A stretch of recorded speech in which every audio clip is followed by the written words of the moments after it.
Oi, gente, bom dia. Hoje a gente vai falar com os professores. Eu coloquei aqui também no meu perfil, né? Então, tem gente que ainda não curte a página, então os meus amigos que ainda não curtem, por favor, né? Sora, me ajuda. O canal no YouTube também. Depois essa transmissão vai ficar disponível lá no nosso canal no YouTube. Então, se inscrevam. É o mesmo nome da página. E a gente vai conversar um pouquinho sobre algumas práticas de literatura e se tiver algum aluno assistindo e eu estiver esquecendo de alguma coisa, vocês me lembrem, tá bom? E são algumas dicas, algumas coisas que eu faço em sala e eu acho importante a gente compartilhar. E também, se vocês tiverem ideias pra gente colocar aqui, também, por favor, peço que vocês enviem para a gente poder enriquecer a prática também do outro professor, né? Não adianta a gente querer mudar só a nossa sala de aula. A gente tem que mudar as salas de aula eu diria do mundo, mas acho muito utópico, mas o maior número de salas de aula possível. E muitos professores, quando começam a dar aula, não sabem muito bem o que fazer, ainda não tem nenhum suporte, né, para isso. A gente sabe que existem escolas e escolas, coordenações e coordenações. Então, tem gente que consegue dar esse suporte e tem gente que não consegue, não tem formação, não tem conhecimento ou não tem muitas vezes disposição para buscar essa informação. Então, são dicas de coisas que eu fui fazendo ao longo desse tempo, né, que eu tenho dado aula de literatura. Também algumas coisas que eu já fazia quando eu dava aula de inglês e aí eu fui adaptando para a gente poder trabalhar em sala. Bom, o primeiro passo, pessoal, para quem está começando principalmente, é buscar ler muita coisa, né? Ler principalmente os clássicos, né? Professor de literatura que não lê clássico, pessoal, fica muito complicado, né? Como é que você vai falar de uma coisa que você não leu? Então não adianta ficar preso em livrinhos de resumo, esse tipo de material que muitas vezes não acrescenta naquilo que você já aprendeu lá no ensino médio, né? O professor de literatura, ele precisa pensar que aquilo que ele está falando não pode ser só uma reprodução daquilo que ele viu lá no ensino médio. E muitas vezes a gente tem isso em sala de aula, né? Porque o professor, ele não se prepara. Gente, o professor de literatura, ele precisa gostar de ler. Não existe um professor que, né? Senão você está no curso errado, querido. Então, se você está fazendo letras, está assistindo, você não gosta de ler, fica complicado. Ou você desenvolve esse hábito, ou fica muito difícil você levar à frente, principalmente se você pegar aula de literatura. A gente precisa pensar também sobre a realidade do professor. Não existe em muitas escolas a disponibilidade, eu só dou aula disso, eu só dou aula daquilo, né? Assim como gramática, a gente pode pegar um outro dia também pra gente conversar sobre gramática, mas você precisa dar aula. Então, se você precisa dar aula, você tem que gostar de ler. E eu acho que a literatura, os outros que não me escutem, mas é a melhor parte da língua portuguesa. Bom, eu peguei aqui alguns exemplos. Talvez vocês já tenham visto aqui na página, né, alguma foto da minha estante. Ela tá meio vazia nesse momento por conta de uma atividade que eu vou realizar nessa semana. Eu vou contar um pouquinho pra vocês também. Bom, eu acho que primeira coisa, livrinho de resumo é uma coisa muito destinada a aluno. Então tem muito aquela, quem são os personagens, lá, lá. Eu tenho aqui algumas sugestões pra vocês de algo bem mais profissional, né? Olha só. Que é a série que chama Na Sala de Aula. Então, para quem está acompanhando aí pelo meu perfil, para quem está acompanhando na página, e ele vai trazer um pouco de análise, tá? Então, isso é importante, pessoal, sair daquela coisinha do resumo, né? É análise. Então, nesse livro eu gosto bastante, porque ele vai mostrando pra gente, fala um pouquinho, né, da biografia, é importante falar pra eles, contar um pouquinho. Oi, Gê! É importante contar pra eles. E eu acho que o professor, ele precisa saber, porque ele precisa transformar essa informação, né, em conhecimento. Ele precisa ajudar isso chegar como conhecimento e não só como informação. A gente sabe que a gente está vivendo uma época eles são bombardeados com todo tipo de informação. E se a gente não filtra, Infelizmente, mas eles têm que fazer isso. Tá, tudo bem, eles têm que fazer, mas nós estamos ali também para ajudar, para ensinar. Então, eu acho que o professor trazer a informação de uma forma diferente faz toda a diferença para eles, né? Principalmente que a gente precisa pensar que eles não têm a nossa idade, que eles não têm a nossa formação leitora, eles ainda estão em construção, todos nós estamos, né? Mas eles estão em construção e dentro de um mundo caótico, né? De informação. Então é importante vocês filtrarem. É legal também, né? Porque esse livro traz, olha só, a ponte com a história da arte. E talvez nós, na faculdade, pelo menos posso dizer por mim, a gente não tem muito essa formação, né? A gente sabe porque a gente viu no ensino médio, leu sobre isso e tal, mas fazer essa ponte com a arte, eu acho que é a primeira coisa para chamar a atenção. O visual, ele vai conquistar bastante, né? Às vezes você chega com um texto lá, Amor é Folk, Arte Sem Se Ver, isso ainda interessa porque eles já viram em algum lugar, né? Agora, quando você chega lá, por exemplo, com uma poesia, com uma cantiga, do nada, ou você chega lá com um texto do barroco, é muito legal, eu amo essa escola, eles até me perturbavam ano passado, né? Mas eu adoro o barroco. E só que eu chego com um texto lá, o todo pela parte pelo todo, poxa, eles vão olhar pra mim e falar, tá, mas o que é isso? Você tá louca, né? Como assim você gosta disso?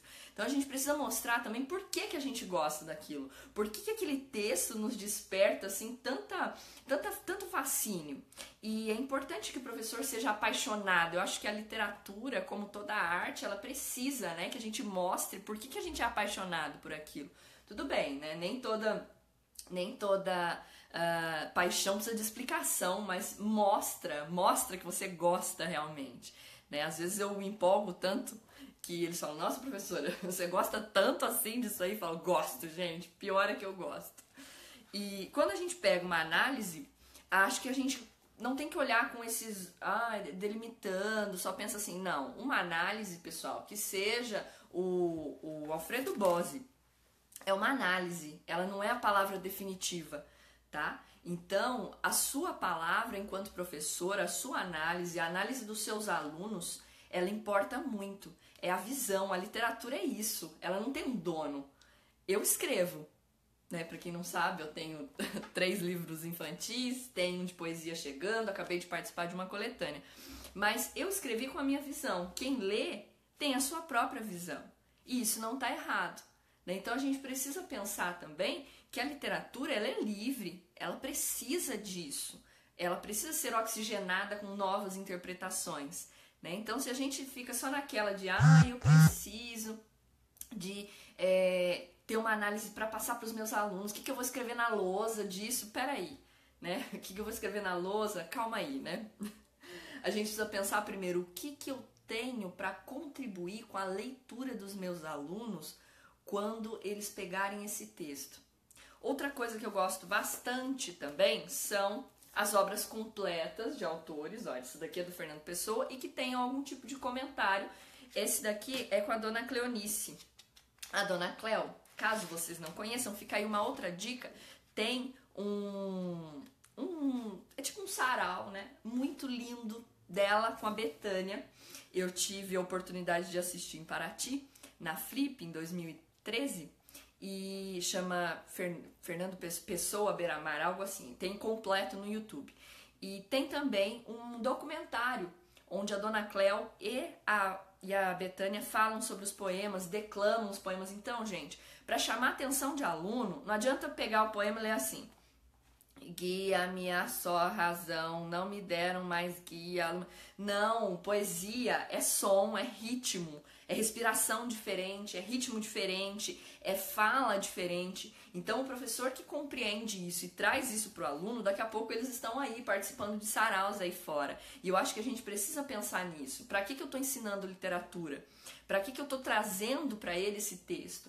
Eu posso trazer um texto que, de repente, não tenha nada a ver com a aula ali naquele momento, mas que vai despertar no meu aluno a consciência de que as palavras, elas nos representam.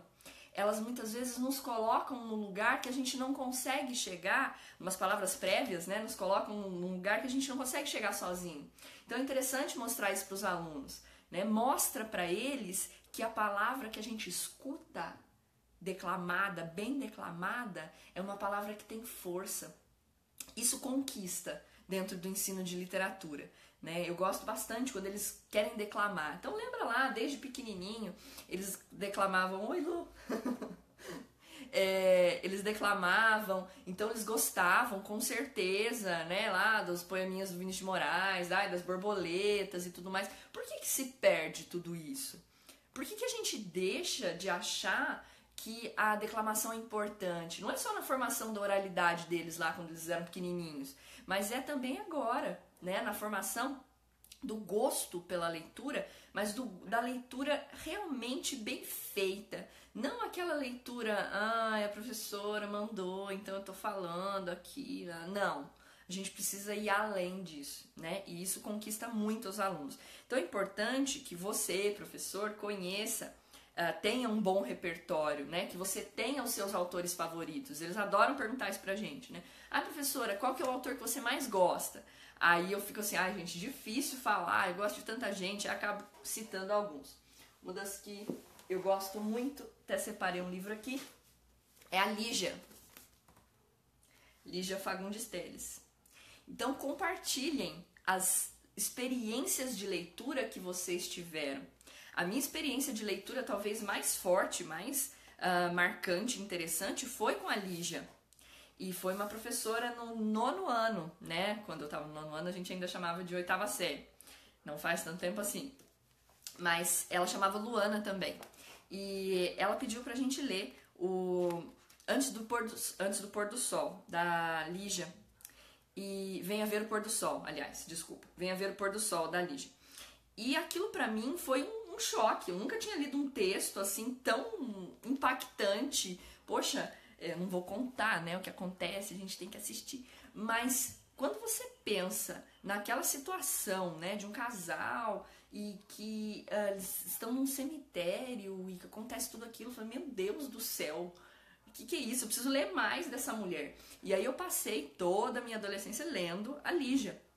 E poderia não ter lido, se não fosse a professora pedir para que a gente lesse em sala, para que a gente estudasse um pouco o texto, mas foi um texto muito bem selecionado. Então tá aí também, pessoal, um ponto-chave do sucesso da sua aula. Selecionar bem o texto. Você é o professor. Você precisa entender que a seleção do conteúdo ela é feita por você. Né? Claro, os alunos que ditam o ritmo da aula, mas você precisa também tomar essa responsabilidade boa para você, né? Selecionar textos, acho que tá aí uma habilidade que a gente precisa desenvolver bastante. Como selecionar? Que objetivos esses textos devem servir? É o texto como pretexto? A gente já sabe que não é legal, né? Com certeza alguém já leu algo sobre isso.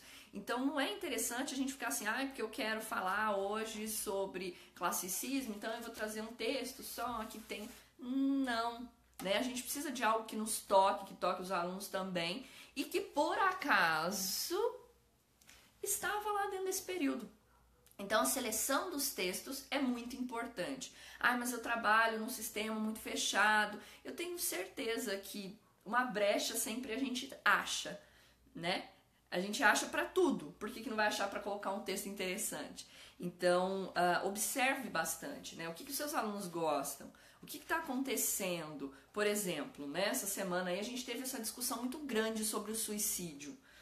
E o professor de literatura, eu acho que também é uma responsabilidade nossa discutir um pouco sobre isso. Mas como que eu discuto isso dentro das minhas aulas?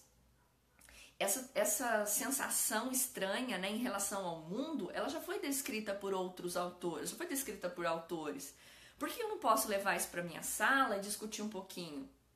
Nós vamos conversar sobre isso, por exemplo, em uma das turmas, né, por vontade deles. Então, a gente vai fazer um debate, uma coisa que chama muito a atenção deles, debate, eles amam isso, né? Principalmente quando eles estão começando a ter aula de literatura, então eles sentem que eles podem falar um pouco mais. Então, o debate é muito interessante. Os julgamentos, né? Eu me lembro muito do julgamento da Capitu no 2º ano, e aquilo pra mim foi assim, nossa, eu li o livro, eu devorei o livro e procurei argumentos. Eu sempre acreditei que ela traiu o Bentinho Continuo, mas isso é assunto para outro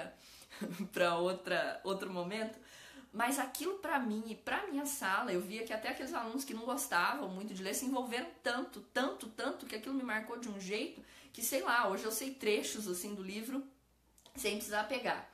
Porque aquilo foi muito significativo pra mim, tava discutindo realmente. A literatura, ela é a vida, né? Até falei isso na live lá sobre o cortiço. A literatura ela é feita daquilo que é feito a nossa própria vida. São os dramas humanos, são as nossas chateações, as nossas alegrias. É aquilo que nos faz ser humanos, que são os nossos sentimentos, os nossos valores, aquilo que a gente acredita, aquilo que a gente tem medo, aquilo que de repente nos incomoda. E eu acho que a literatura ela precisa também ser feita daquilo que nos incomoda.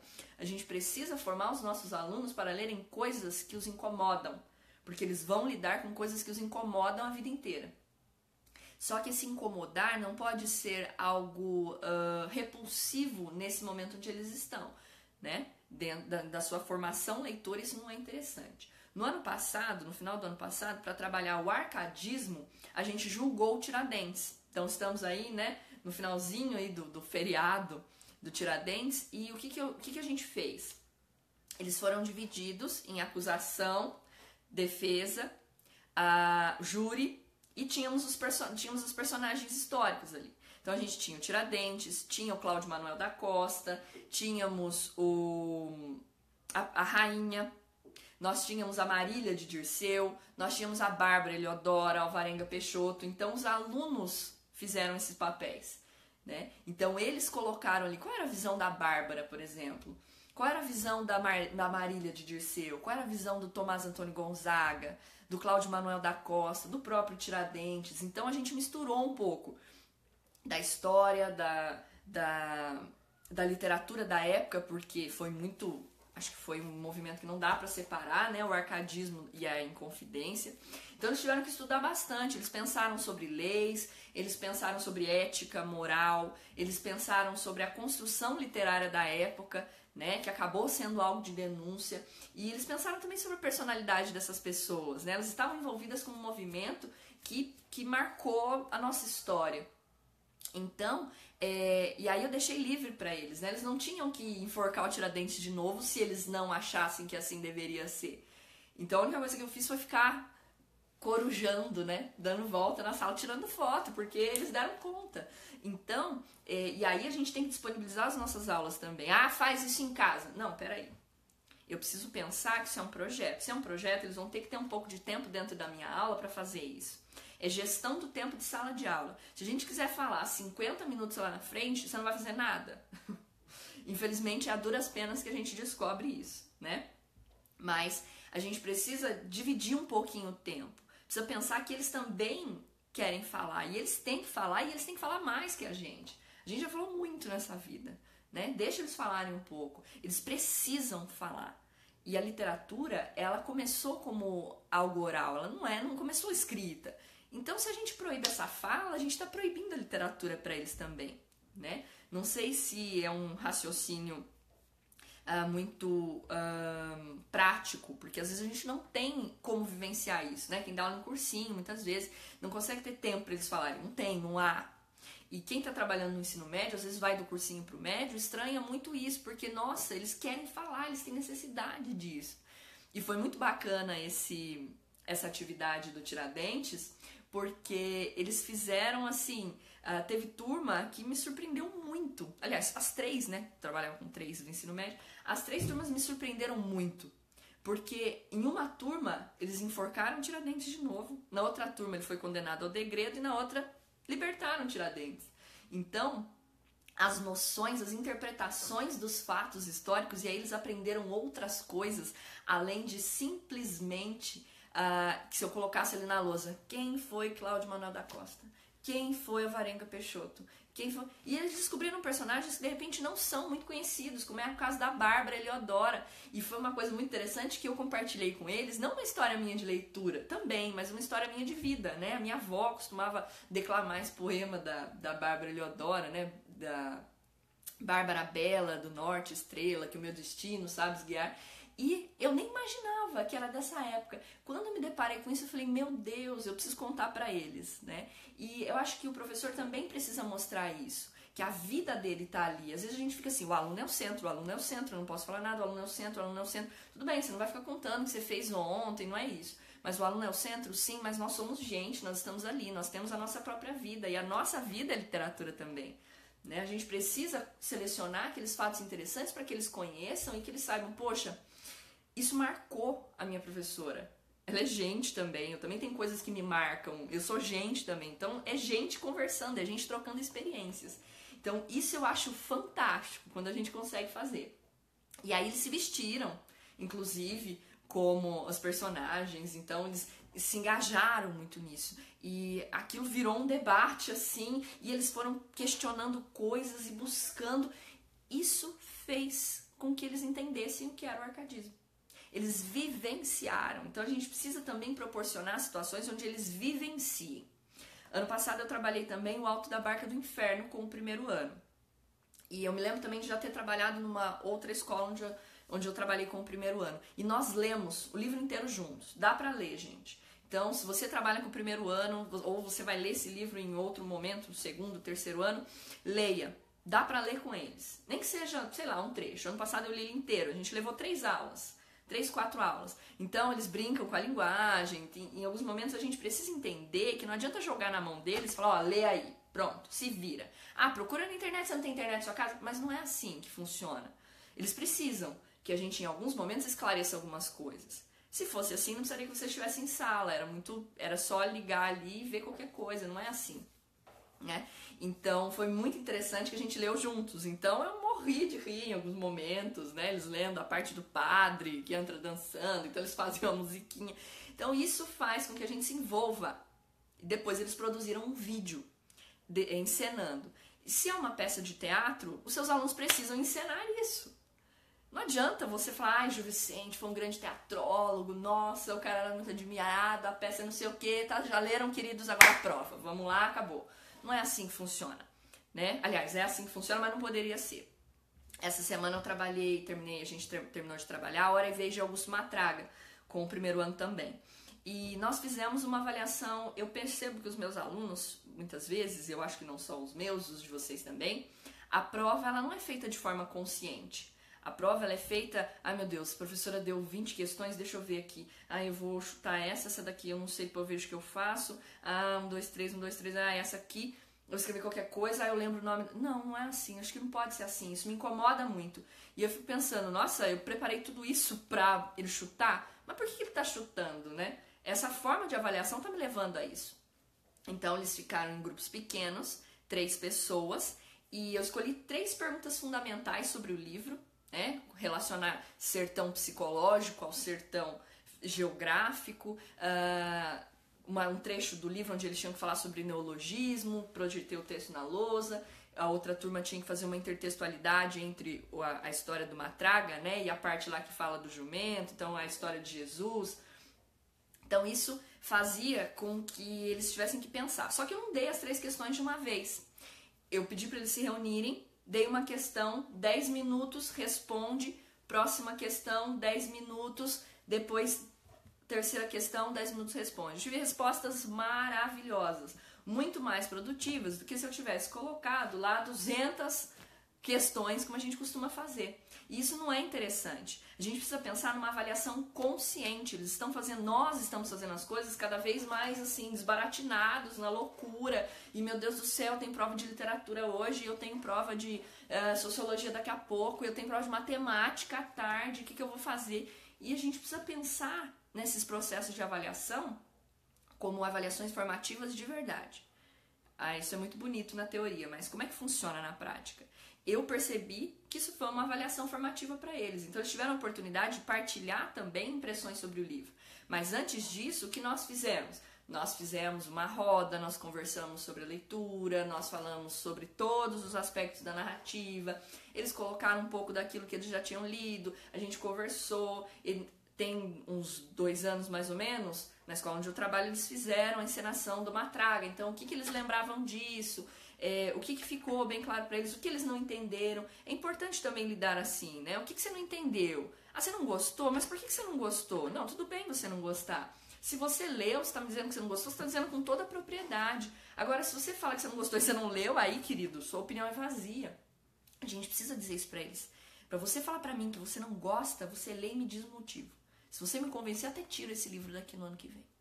Né? Só que a gente precisa desafiá-los, deixar com que eles participem. Senão a literatura não faz sentido nenhum pra eles. Nenhum. Outra coisa muito interessante que eu gosto muito é de trabalhar com a linguagem da internet, né? São os memes. Colocar em prova, adoro páginas como Artes Depressão, Litera, porque são páginas que trazem para o universo deles aquilo que às vezes está sendo tão complicado na nossa aula. Né? Ano passado eu coloquei uma questão na prova, até tirei uma foto, mandei na página, eles publicaram. Depois eu vou ver se eu acho o link e eu coloco aqui de novo, né? E estava no final do ano, eu já tinha trabalhado a barroco, ao classicismo e o arcadismo com eles. E eram 3 memes, assim. Ah, hoje acordei barroco, hoje acordei neoclássico, hoje acordei clássico. E aí tinha que explicar por que ele tinha colocado os adjetivos lá. Hoje acordei barroco, dramático, não sei o que, exagerado. Então, eles tinham que pensar sobre aquilo, mas era uma linguagem diferente. Eu poderia ter colocado um poema ali para eles analisarem? Poderia, assim como eu fiz em outra questão. Mas eu acho que é importante também que eles sintam que a gente está no mundo deles. Que a gente não está vivendo lá. Parece que tem gente que dorme abraçado com o Gregório de Matos e acorda assim, tomou café com Camões. E não é assim. Né? A gente precisa também entender que todo mundo gosta de se sentir olhado no bom sentido. De se sentir com atenção, né? Oi, Rodrigo! De se sentir importante. E se a gente valoriza o nosso aluno dentro daquilo que é mais sincero neles, que eu tenho certeza que quem trabalha com adolescente sabe que, por mais que eles sejam mal-humorados às 7 horas da manhã, 12h20, eles estão fazendo piada de tudo. Se a gente desvaloriza isso, a gente está deixando de pegar um gancho, um gatilho. O meu gatilho sempre foi o bom humor. O professor que sabia fazer uma relação entre personagens históricos, ficava imaginando. Gente que viaja é gente que eu mais gosto. Né? Pega lá, como seria, eu adoro isso, como seria uma conversa entre não sei quem, eu adoro aquela página da história nas redes sociais. Isso faz com que a gente se aproxime, que a gente se aproprie. Eu falo que quando o meu aluno consegue brincar com conhecimento, é quando ele entendeu. Essa semana, não é literatura, mas acho que vale o exemplo, essa semana os meus alunos do primeiro ano, eles apresentaram um vídeo sobre as funções de linguagem. E eles fizeram do jeito deles, então cada um tinha uma função para ser representada. Então eles fizeram os comerciais das coisas mais estranhas que vocês imaginarem, fizeram uma leitura, só que daquele jeito, né, maluco. Então, se a gente não deixa que eles se apropriem do conhecimento, brincando com ele, a gente está negando o direito com que eles tenham aquilo de verdade. Né? Tem professor que gosta muito de escrevem no caderno, põe do jeito que eu falei, não, na prova vai cair assim. É desse jeito que tem que escrever. E se a gente fizer isso, a gente está limitando demais. Né? E a literatura ela não pode limitar, ela tem que libertar, muito pelo contrário. Né? Então eu acho super importante que a gente trabalhe assim. Eu sou uma pessoa muito boba, então eu adoro dar risada dessas bobeiras. E quando eles trazem, quando eles conseguem fazer essas piadas, eu acho fantástico. Aí eu acho que eu coloquei algo de legal na vida deles. Né? Eu acho muito interessante que tem gente que fala assim, para ser inteligente, para ter bom humor, você tem que ser inteligente, você tem que ter repertório. E é verdade, né? Muitas vezes tem gente que não entende uma piada, porque não tem repertório para aquela piada. E a piada, ela acho que é o grau mais alto de entendimento que você pode ter. Né? Então, permitam que os alunos de vocês brinquem mais. Deixa aquilo virar assim, eu imagino que seja um ingrediente, sabe? Uma massa. Pensa numa massinha. A criança adora, né? Mexer em massinha. Agora não sei o que tem acontecido, porque eles estão cheios de ficar com massinha na mão.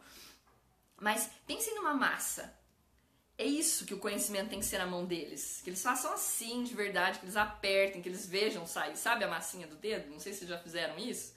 E isso é interessante. Não aquilo que eu tenho. Nossa, o professor mandou fazer um bonequinho com isso aqui. Vou fazer um bonequinho. O professor vai me dar 10, fiz um bonequinho. Mas esse bonequinho não faz sentido nenhum. Eu queria apertar aquela massinha. Era mais legal construir um outro negócio, um monstrinho. Não é um bonequinho que eu quero construir. Né? Eu quero criticar isso que a professora está falando, legal, mas eu critico com qual embasamento? Então são ideias, eu acho que muito mais práticas, porque eu acho que hoje se tem muito blá blá blá, muita teoria, ai, por que isso, que não sei o que, tá, mas muitas vezes o professor que começa, ele não sabe o que fazer, eu também não sabia o que fazer. Então, e foram essas dicas, alguns professores, foi lembrando também de como eu aprendi, de como isso foi passado pra mim, né, como esse julgamento da Capitu. Nossa, foi fantástico pra mim. E isso fez com que eu chegasse na ideia de julgar o Tiradentes. Então a gente precisa pensar para adaptar as coisas, para trazer para eles de um jeito interessante, de um jeito inovador, mas de um jeito que eles participem e façam. Tem prova? Tem. Claro que tem. A gente não está falando que a gente vai abolir a avaliação escrita. Ela é importante também, mas como ela é feita? Ela é feita de uma forma consciente ou ela é mais uma prova onde eu chuto tudo?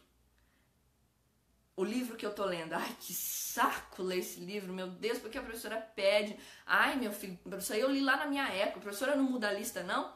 Então, a gente precisa pensar que muitas vezes a gente trabalha com a lista do vestibular, e ela é uma lista que trabalha livros antigos, mas você pode escolher entre falar para seus alunos que você acha aquilo muito chato, ou você entender que aquilo lá é interessante. Se você acha chato, justifica para eles, fala para eles assim, nossa gente, olha aqui, olha como esse cara era chato, dá uma olhada aqui. Uma coisa muito interessante que eu aprendi na faculdade era isso. Né? Tinha uma professora que ela falava assim, fala assim, gente, nós vamos ler um livro de um cara, um tal de Basílio. O personagem chama Basílio. Gente, que cara safado, safado. Pronto, ganhou. Aí eles falam assim, professora, por que ele é safado? Ah, você tem que ler pra você ver. Pronto, ganhou. Né? E tem livro que eu chego e falo assim, nossa gente, esse cara aqui, meu Deus, como ele é chato. Que cara chato. Por quê, professora? Não, vocês têm que ver, gente, por que ele é chato? E aí a gente vai desenrolando, né? Acho que vai também de você criar um interesse, né? Senta com eles, senta, de verdade, senta. Não fica lá na frente, não. Ó, aqui, eu leio, ó, aqui, vamos ler. Não, senta. Senta no chão. Acho que a gente tem que recuperar lá a nossa ancestralidade, né? As histórias que eram contadas no pé da fogueira. Por que a literatura ela também não pode ser feita assim, né? Senta no chão com seus alunos. Se na sua escola tem um espaço onde você pode sair com eles da sala, saia. Senta lá fora. Acho que a literatura merece isso. Né? Você não precisa escrever o tempo todo, registrar a escola literária, é importante que eles saibam? Sim. Constrói com eles uma linha do tempo. Vai explicando o porquê. Pede para eles pensarem. Faz relações com o mundo de hoje. Uma coisa muito interessante, que está até um texto aí na página, né, no Sora Me Ajuda, sobre o romantismo. A gente está vivendo de novo aquele sentimento, olha só, a gente está falando de suicídio. Pensa na segunda fase do romantismo, ultra-romantismo. É a bad total, é a situação de hoje também. Uma instabilidade. Essas relações, essas conexões chamam muita atenção. Eu acho engraçado que às vezes a gente fala alguma coisa para eles fazem assim... Por quê? Quer dizer, abriu a mente ali para alguma coisa que sozinho, às vezes sozinhos eles não iriam conseguir traçar essa relação, né? Eu acho isso fantástico e muitas vezes eles trazem isso pra gente. E quando eles perguntam, professora, esse negócio aí não é a mesma coisa que acontece hoje? Você fala, fala, meu Deus, pronto, aconteceu, tá ali, né? Tá tudo ali. Então a gente precisa saber explorar. Relações intertextuais, então pensar num filme, não é simplesmente joga o filme e aí fala assim, claro, né, gente, o livro ele é muito melhor, mas vocês vão ver o filme? Não, uma coisa que eu aprendi aí com um colega que trabalha comigo, você precisa mostrar pra eles que a linguagem do filme é diferente, né? Não é a mesma coisa, é melhor ou é pior, é a visão do diretor, é a leitura dele, assim como você tem a sua leitura.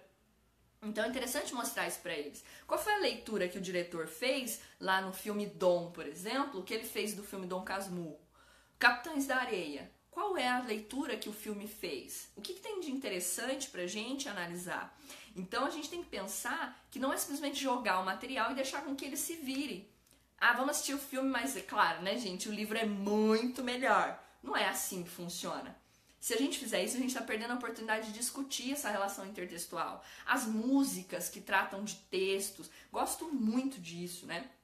Uma dica para vocês, aí de repente, né, para trabalhar, tem uma música do Lenine que chama Todas Elas Num Só Ser.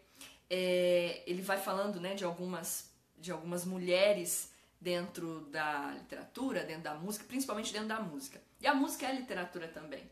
Então, traçar essa relação é muito importante. Você, professor, assistir, por exemplo, a documentários que tratem não só daquela coisa fechada ali, isso é literatura, mas o que eu posso pensar, por exemplo, a poesia do Manuel de Barros. Eu amo Manuel de Barros. Ele é um poeta muito, muito sensível às coisas simples, né? Às desimportâncias, como ele dizia.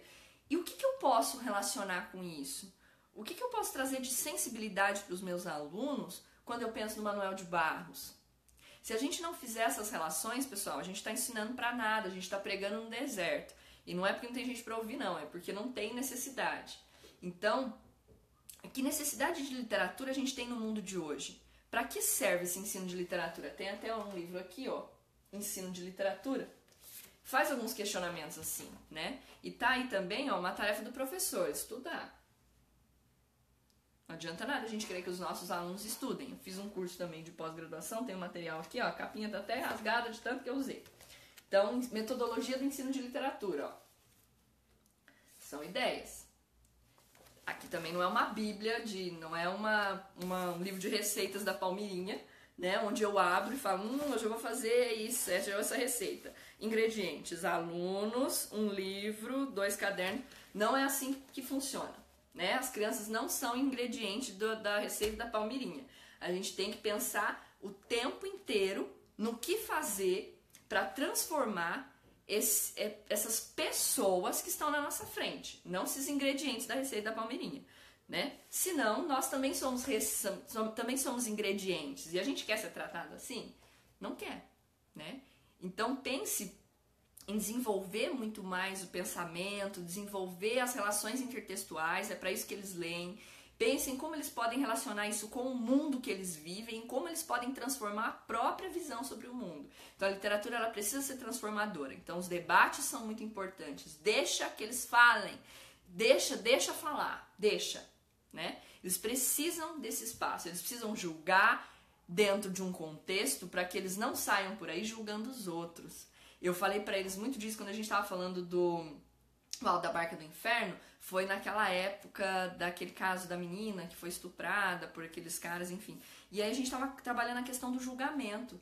Eles são julgados quando chegam lá na frente do anjo e do diabo.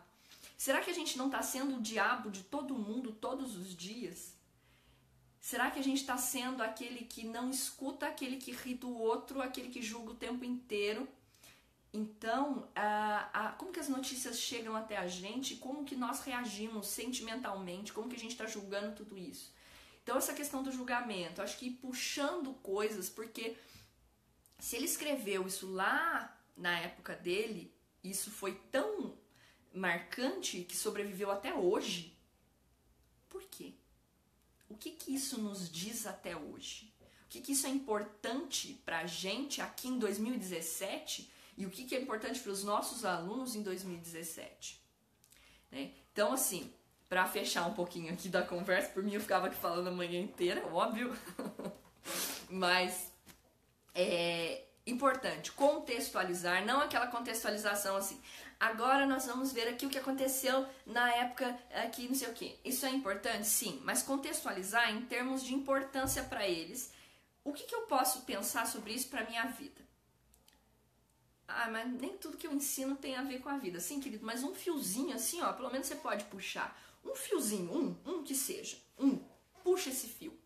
Puxa esse fio e amplia. E deixa eles ampliarem também. Colocar para eles que o livro não é punição. O livro não é aquela coisa que, ai meu Deus do céu, pelo amor de Deus, eu não quero ler isso. Por que você não quer ler? O que acontece? Né? É olhar para eles. É chato, às vezes, para o mundo que eles vivem, sentar e ler. Nós, aliás, né? Não só nós, né? Mas os pais, os avós, as pessoas que cuidam deles, tiveram outra formação. E muitas vezes não tem essa visão que nós temos de tomar cuidado com como se trata, né? Essa pessoa. Não é só um aluno, é uma pessoa. Você já foi um aluno também. Se você estuda, você é aluno também. Você quer ser tratado como gente ou como aluno? aquele serzinho sentadinho na cadeira, né? A literatura, ela não quer isso da gente. E eu acho que tá nesse ponto sensível nosso e deles que a conexão que vai fazer com que a gente se entenda, com que a gente goste de literatura e que eles também gostem. Então, debates, julgamentos, deixem eles julgarem personagens históricos, deixem eles serem os personagens históricos, deixem eles se vestirem como os personagens históricos, deixem eles falarem, deixem eles criarem, porque quando eles se colocam num lugar de julgado, eles vão entender que na vida real não é assim. Não se deve julgar. Qual é o sentimento que se tem, mesmo numa representação, quando se é julgado? Qual é o sentimento que se tem quando se é injustiçado? Tudo isso eu acho que tem que servir para nos humanizar, tá? A literatura. Então as discussões, os debates, teatro, você está trabalhando numa peça teatral, deixa eles encenarem. Eles trabalharam com Lisbela e o Prisioneiro faz pouco tempo. E é um texto teatral. Eles fizeram uma radionovela. Então era o primeiro trabalho, era um pouquinho mais difícil para se reunir e tal. Então eles fizeram uma radionovela. E eles colocaram sonoplastia e tal, do jeitinho deles, eles selecionaram. E dentro daquilo eles tinham que discutir um tema dentro daquela obra. Então é uma obra riquíssima para a gente discutir. Tem a questão do machismo, da população carcerária, a gente discutiu. Teve uma sala que a gente fez assim, uma discussão imensa sobre isso. A gente começou a pensar sobre os nossos problemas de hoje. E pensando lá no livro também. Pensamos sobre a questão da liberdade. Por que a Lisbela deseja tanto esse relacionamento com o Leléu? O filme ele tem uma outra visão, né? Ele traz um destaque muito maior para a Lisbela, mas no livro não. E eles questionaram isso, a gente comparou o filme e o livro. Então eles viram para poder falar, né? Não foi simplesmente, ai gente, o livro ele é muito melhor que o filme, não assistam o filme. Não foi isso. Eles assistiram e eles compararam, né? Isso foi legal. Então a gente está fazendo um trabalho que não é simplesmente leia e pronto. Eles viveram o gênero. Viver o gênero textual que você está trabalhando. Se é poesia, você vai trabalhar poesia, legal. Ó, Fernando Pessoa, vamos trabalhar a poesia. Eu vou abrir e eu vou saber declamar um pouquinho. Aniversário. Cadê? Acabei de perder aqui. Eu amo esse poema. E é um poema que eu trabalhei esses dias e tocou muito. Aliás, faz um tempinho. Tem um trecho que ele fala assim, ó. O que sou hoje é terem vendido a casa, é terem morrido todos, é estar eu sobrevivente a mim mesmo como um fósforo frio. Isso é muito significativo se a gente começa a trabalhar com eles, por exemplo. Eles já mudaram de casa? Vocês já mudaram? Eu fiz essa pergunta para eles. Vocês já se mudaram alguma vez? Ah, já me mudei, professora. Como você se sentiu? Nossa, que coisa estranha, despedir do meu quarto, eu passo lá na frente, eu fico triste. Ah, entendi. E quando você morava lá, tem alguma coisa que tem alguém de repente, né, que já não tá mais entre a gente e tal, e que você se lembra dos momentos que você passou lá? A literatura, gente, ela é incômoda também nesse sentido, né? Olha só o começo desse poema. No tempo em que festejavam o dia dos meus anos, eu era feliz e ninguém estava morto. Na casa antiga, até eu fazer anos, era uma tradição de há séculos e a alegria de todos e a minha estava certa como uma religião qualquer. Isso nos toca muito, né? Até no documentário da Betânia e da Dona Cléo, boa, Guilherme, vou falar. E da Dona Cléo, ela se emociona. A Dona Cléo, acho que ela tá com 100 anos, se eu não me engano. E ela fala que tudo a vida dela toda é essa agora, é terem morrido todos e é isso, né? A vida vai passando e é assim. E a casa, né? A primeira casa que a gente mora é a casa que a gente permanece a vida inteira, pelo menos no nosso imaginário. Então é mais ou menos isso que ele diz, né? O Guilherme tá falando aqui sobre a falta de literatura, né? Ou a presença dela nas escolas de idiomas. Isso é muito interessante. Trabalhei com o Guilherme, né? Então quando a gente trabalhou juntos, nós trabalhamos um pouco disso, tentamos, né? E eu acho essencial que quem é professor de idiomas, inglês, espanhol, seja, sei lá o que você ensina, que a literatura, ela seja também, eu acho que ela precisa, não gosto do também, né? Eu acho que ela precisa ser o ponto de partida. A literatura, ela é o registro de uma língua, ela é o registro da cultura, e a língua não é só gramática, ela é tudo aquilo que a envolve, né? Então, se o seu aluno sabe inglês perfeitamente, mas ele não conhece um autor, acho que a gente errou em alguma coisa, né? Então fica, eu acho que também uma oportunidade para os coordenadores das escolas de idiomas ou, né, sei lá, né, de cursos direcionados dentro de escolas, que vocês insiram também dentro do planejamento e deixem que o professor também insira esse tipo de conhecimento. É muito importante, eu acho que é essencial. Então, quando nós trabalhávamos, a gente tinha um projeto que cada turma trabalhava uma obra escolhida pelo professor, né, para que eles dessem conta de ler dentro do nível de fluência que eles tinham. E aí a gente desenvolvia um projeto, cada turma fazia algo dentro daquilo que gostaria de trabalhar, né? Então, por exemplo, eu trabalhei um conto de Natal, inclusive é um livro que eu trabalho hoje com os meus 7º anos. Mas a gente conversou, assistiu o filme, comparou o filme e depois eles fizeram tipo uma representaçãozinha, né? Então, isso fez toda a diferença para que eles entendessem um pouco do que é o uso prático dessa língua para ler alguma coisa, para entender. É muito diferente. Aí a gente puxa outros assuntos, a questão da tradução, por exemplo, quando eles leem algo traduzido e quando eles leem no idioma original.